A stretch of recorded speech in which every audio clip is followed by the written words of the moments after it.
Remember back when the Republicans had all those votes for the Speaker of the House when they had the majority in? Everybody with a rational and intelligent brain thought, wow, this is a clown circus watching them do all of this crazy voting, and there's fighting and people are almost breaking out into fisticuffs up in the seats and on the stairs and everything like that.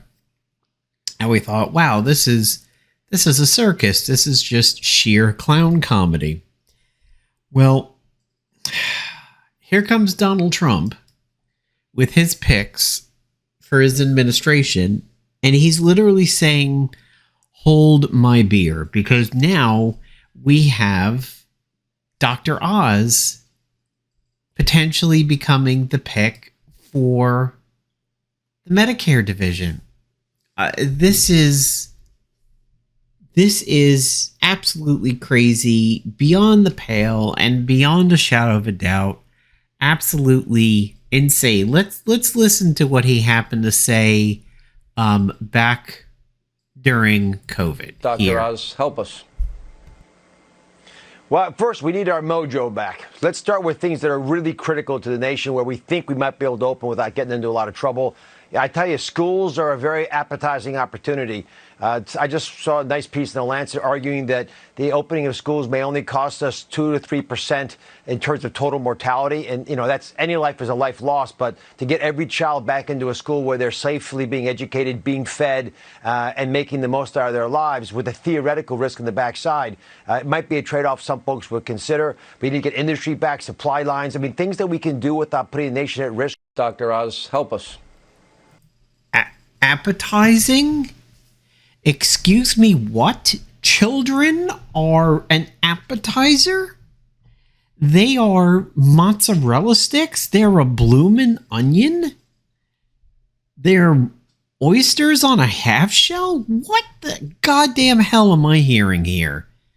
It is appetizing to send kids back to school where there could be a 2 or 3% mortality rate?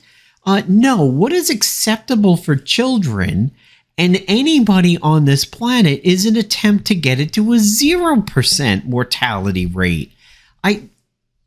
This is something that amazed me back when COVID was happening. There's footage out there, and I'm sure it's easy enough to find. And to me, this was one of the most disgusting things of 2020, and it is something that made me hate this particular lady with every fiber of my being. We're actually gonna get to her. You may see her there on the right tab. Marjorie Taylor Greene, aka Sporkfoot, aka the Sasquatch. She was being interviewed by a female news person. I don't remember who it was or the outlet or anything, but they're interviewing her and they're saying, so, Marjorie Taylor Greene with a Q because she's a QAnon idiot.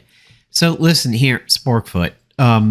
You've been going around saying that COVID is affecting those who are overweight, have comorbidities, and all of that kind of stuff. But now people are dying that are thin and everything. What do you say now? And she breaks out into hysterical laughter. Let's see if we can actually find footage of that, because you deserve to see this. Marjorie Taylor Greene,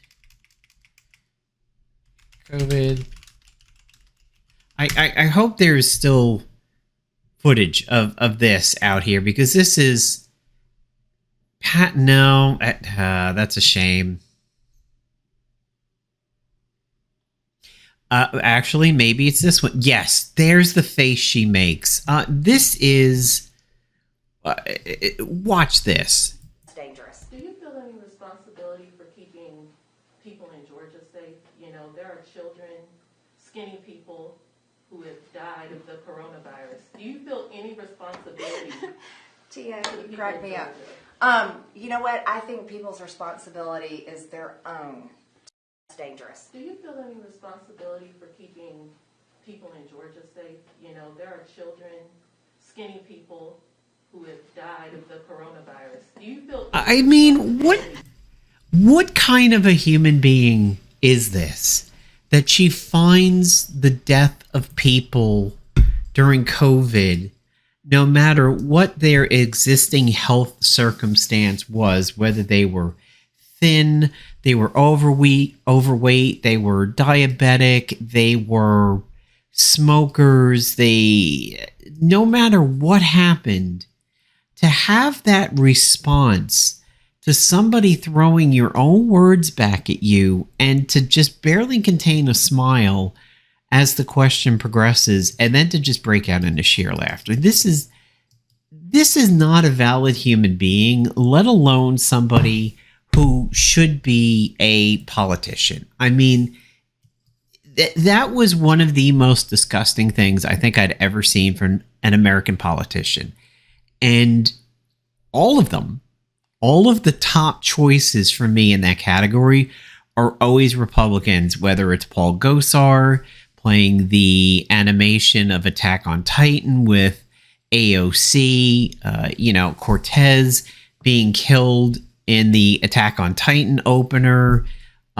This particular event, it's always the right that is just debasing humanity and what it means to be a politician. So, I mean, Dr. Oz as a candidate is hand in hand with RFK.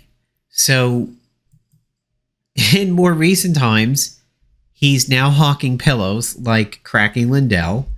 I recognized this pattern immediately because for a little while I was sort of trying to find my magnetic north when it came to pillows. I was trying some different ones. Believe it or not, we actually have a My Pillow in the house. My significant other's parents, they are into Trump, unfortunately. And her mother was even one of these Moms for Liberty type. Somebody in the family, I don't remember if it was directly the parents or somebody on that side of the family, had sent us a My Pillow, and I can tell you legitimately, they are awful. Now, this is the first version, the version that he had for many, many years. He's now got a few other ones out here, but the classic My Pillow is actually truly garbage. When he used to do those commercials and he would show them like fluffing them up and squeezing them from the left and right sides and making a mound, you have to do that, but then you actually have to, like, if you wanted to keep it that way, you'd have to rubber band it that way because your head cuts right through the pillow down the middle because it's chopped foam. And probably what he does is he's probably got a deal with some furniture manufacturers in the area, and he probably buys their leftover remnants, the way some people might go and like buy McDonald's old oil and uses biodiesel or something like that. They are god awful pillows, and anytime you fluff it up, because of the random nature of the chopped foam in there, you slice right through it. It just gets out of your way. It moves out of the way of your head like a bicycle tire going on sand or something like that. And it is legitimately a terrible pillow. So all these MAGA types that think they're supporting Trump and MAGA and right-wing stuff, and they get these pillows, not only do I think it's just simply a cult, but I think they're just completely idiotic because it is legitimately an awful pillow. But I saw that pattern and I was like, I've seen this pattern before. I thought it was maybe the Brooksense, the bio pillows. But I did a search and yeah, I was right. It's the Sutera Lavender Zen pattern. I know I had seen it before. I knew it wasn't the purple, because purple has their normal one, which is actually squares. I have one of the purples. They're heavy as hell, believe it or not. And then they have the other one, which is called a cloud, and it sort of looks like this one on the pattern. But yeah, it's not even an original style that he has. I mean, compare that to this. It is the exact same. It's the exact same thing, just different. In terms of the side sleeper nook over there, but yeah, it's basically a Zen pillow. So you can sit there and say, "Wait a minute, political napalm. Hold on a second. Didn't you leftists or you liberals or you Democrats love Oprah? And wasn't Oprah hawking Oz for years? As a matter of fact, wasn't Oprah hawking, Dr. Phil for years while we're at it? Yeah, absolutely.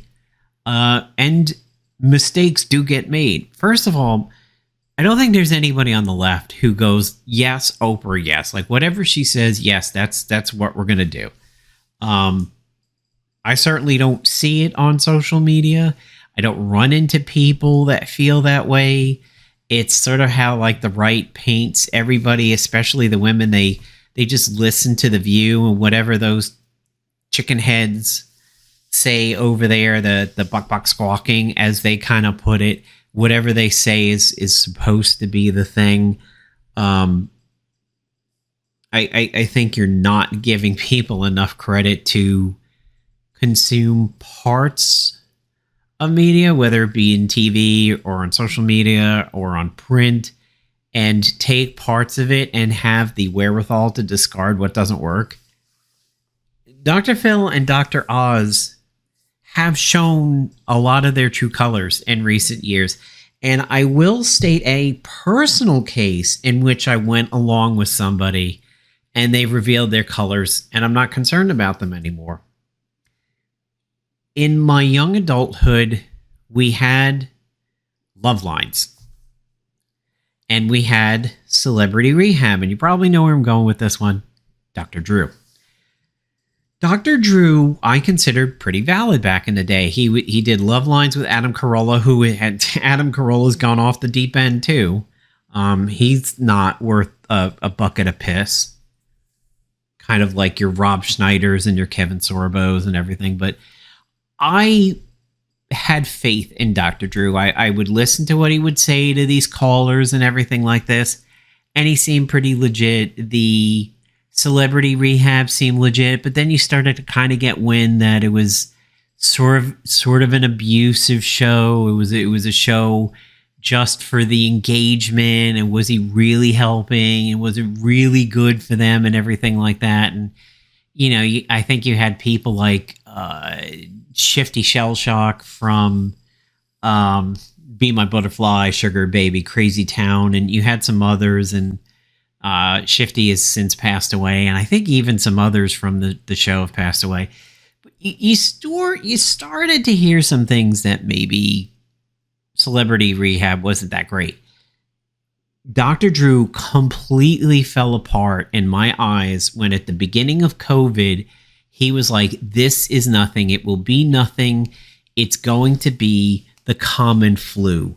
And I totally lost respect for him the moment he said that. And sure enough, a few months later, when it got completely out of control, he turned around and said, yeah, I'm sorry about that. And he tried to I think he tried to cover. It was like, as I had said, follow the advice of your local doctors and blah, blah, blah, which is just trying to absolve himself of his responsibilities for what he said.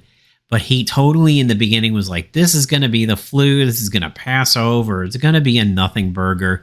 And then he had to sit there and chew on his words. And I'll tell you, the moment that I absolutely loved Dr. Drew the best prior to that was the video that he did with his wife and some other ladies, and he was talking about 50 Shades of Grey. And in this video, or in this, not really an interview, it's sort of like The View was like a round table, but in this round table, he was saying 50 Shades of Grey is not glamorous. 50 Shades of Grey is abuse. Plain and simple, it is straight up abuse. And some of the ladies were like, no, the submissive is the one with all the power, and it's the submissive that gets to say no, stop, and the dominant has to actually stop. She's the one with all the power and can dictate everything and, set the parameters and blah, blah, blah. And he's like, no, This is abuse, straight up, top to bottom. This is absolutely abuse. This is an abusive relationship and blah, blah, blah, blah, blah. I, not having read 50 Shades of Grey, but knew about it quite well, that was my absolute opinion on it. And I would often go back to that round table and watch it because I thought it was very smart of him. And I thought the psychology behind it was good. I enjoy psychology. It was part of what I enjoyed about public relations. And you know that I always tend to look at things through the lens of public relations and everything. So psychology, persuasion, nonverbal communication, that's all part of that. And I enjoyed that segment. When Dr. Drew got out there and said that, I was like, God damn it. Now I have to throw that completely away. So Dr. Drew was my mistake, where it was like, yeah, I truly believe in somebody, and then they fell apart in front of my eyes. Dr. Phil, Dr. Oz, that's for the Oprah set. But here is his, here's his quackery over here that he's done unfounded claims about apple juice having arsenic in it, and cell phones cause breast cancer, which is right up there with that QAnon stuff that 5G is going to activate zombie particles, and he's big on homeopathy and pseudoscience. And we saw what he was, or you heard what he was saying about the COVID stuff. Look what we have here.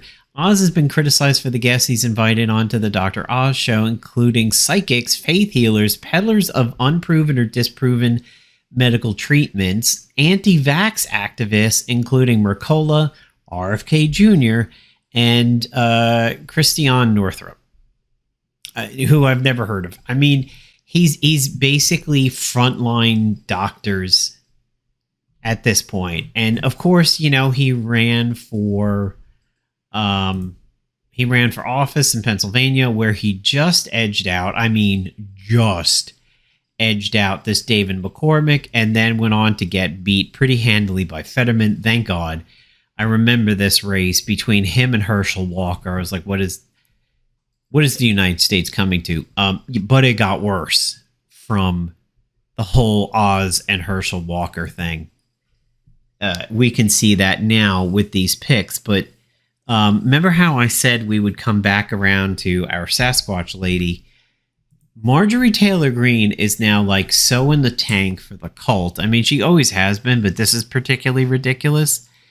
Marjorie Taylor Greene is threatening to expose Republicans for sexual assault and hush money payments if they don't vote to confirm a guy for the Attorney General post who is an alleged sex trafficker nominated by an adjudicated rapist and the king of hush money payments. Read this statement from Sasquatch. For my Republican colleagues in the House and Senate, if you're going to release ethics reports and rip apart our own that Trump has appointed, then put it all out there for the American people to see. Yes. So if you're getting Madison Cawthorn vibes from this, like, they invite me to their cocaine-fueled sex orgies and stuff like that, this is where Marjorie Taylor Greene is going. Yes, all the ethics reports and claims, including the one that I filed. Okay, who? All your sexual harassment and assault claims that were secretly settled, paying off the victims with taxpayer money. Jeffrey Epstein files, tapes, recordings, witness interviews. Yeah, actually do that part. Absolutely do that part. Go ahead, Quarge. Make good on all of these threats. But not just those, there's more. Epstein isn't the only asset. If we're going to dance, let's dance in the sunlight. I'll make sure we do. That phrase over there kind of reminds me of Jack Nicholson's Joker from Batman in the 90s. Ever dance with the devil in the pale moonlight? I always ask that of all my prey. I just like the sound of it. That is actually a witty and intelligent phrase from her. I am quite surprised that she said that. I can't actually believe that came from her brain, because this is Gazpacho Police, Jewish space lasers. This woman and Lauren Boebert are both vying for the dumb as a pile of pine straw award over here for every year that they've been in Congress. But this is surprisingly intelligent and witty here. I like this line, and I wish it came from somebody I consider myself attuned with. But yeah, go ahead, fight Gaetz so that this happens, because I happen to have that as a bookmark. And if you were to go to this Wikipedia article, and I used to start in 2010 and count D's and R's, it may be worth it to go back to 2000 and count them. But at least from the 2010 entry to the present, when you count D's and R's, the R's overwhelmingly have notches over here compared to the D's. That is not to say there hasn't been some really bad D's over here. Weiner is one of the worst. That sounds funny. Anthony Weiner of New York, a Democrat, admitted to sending sexually explicit photos of himself to several women through his Twitter account.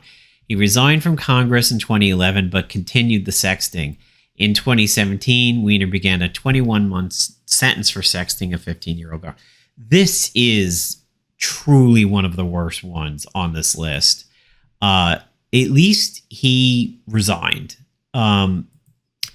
That is a big thing when you compare that to like George Santos, which had to be kicked out, literally screaming and clawing his nails into the woodwork as he's getting dragged out. Nobody wanted to get rid of him because of the power shift that would happen there. But it's amazing how Katie Hill and Al Franken and this one, they just seem to go, but the Republican ones are always tooth and nail. But yeah, if you take a look at these, look at how many of them have illegitimate kids or using money from their constituents to have a lover pay off, abortions and stuff like this. Dennis Hastert of Illinois, if I remember correctly, this is one of the bad ones on the R side, pled guilty in 2015 to structuring bank withdrawals to conceal misconduct by Hastert against an unnamed individual. At a sentencing hearing in 2015, Hastert admitted he had sexually abused boys while he was working as a high school wrestling coach. So, Jim Jordan? Well, actually, Jim Jordan was just a cover-up of the sexual abuse. But yeah, look, there's poor Al Franken down there, pretending to grope her without consent. He was pushed out, and Democrats, they do that. Democrats don't fight particularly dirty, and they're like, yeah, this looks bad, you need to go. Whereas Republicans, it's like, well, locker room talk. This Dr. Oz, this from Marjorie Taylor Greene, her past comments, this makes me weep for America. That this is the level of what happens to politicians. This is not what we should be asking our politicians to be. This bar is so low. We want our politicians to be somewhere at like 8, 8.5 on a scale of 0 to 10 for being just decent human beings. And some of these Republicans are coming in at a 2, maybe a 2.6 at best. And yeah, nobody holds them accountable. Nobody's voting them out. They win their re-elections, and at least people like Mark Robinson and Michelle Morrow did not go anywhere. Thank God there is some sanity, and at least seems to be in North Carolina. But this is just ridiculous stuff. Like, when do you see Democrats threatening Democrats? Can you imagine if you were reading the news and a Democrat was saying, you must push Biden to leave the race and pick a successor. If you don't, I will resign right now, potentially leaving a vacuum of power, and maybe a Republican will fill it. Like, can you imagine that?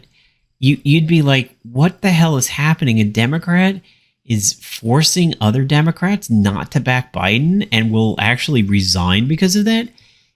It is ridiculous of a concept to think about, even though there were some pro and anti-Biden people and everything like that. But to think that they would go to a threat or sort of a blackmail situation like that, you'd be like, what is going on with the Democrats? For Republicans, it's a Tuesday. Literally, it's a Tuesday for them. So thanks for watching the video over here. I hope you shared a laugh at this complete stupidity over here. I know I am, but it's also pathetic and makes me want to cry at the same time. Thank you very much, folks.